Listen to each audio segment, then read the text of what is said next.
I wanted to capture that sliver of time and bring you back and make it my photograph, my moment in time. And that for me was incredible.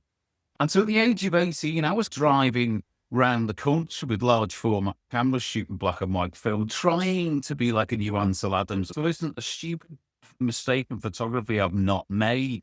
And that's good, because the only way you learn is by making mistakes. People have often asked me, if you had 3 days to live, where would you go with your camera? You've seen a lot of the world, but you're jolly with this massive career. Where would you go?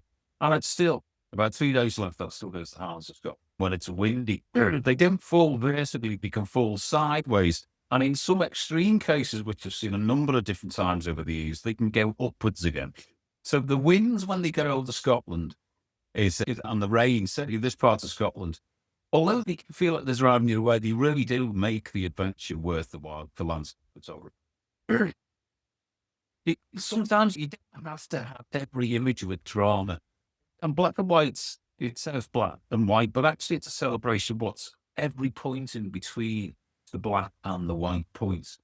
And so there's this tiny little moment where the kind of magic happens in front of your very eyes. I've known people to go up there and the clouds set in. They haven't seen a view for 2 or 3 days. They've just literally been studying cloud on the top of a mountain.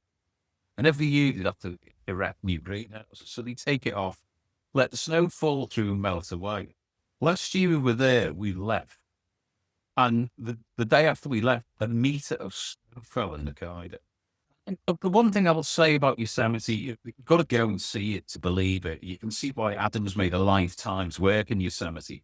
But also, it's the scale of the place. You get scenes like this on the biblical scale. As far as the eye can see, it's 180-degree vision. You can just see these huge clouds and storms coming across the plains. It makes you feel small. It makes you feel insignificant.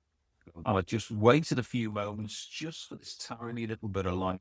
It came, and it was exquisite, absolutely exquisite. And each time I look at the picture, it reminds me of being there. That excitement in over 40 years has never left me. And I think that's the thing that black and white's done for me. And I consider it, and I welcome it as my life sentence in photography. It's a very simple process. It wasn't a dark room, and it is still to this day simple. And the simpler it is, the more honest the photo.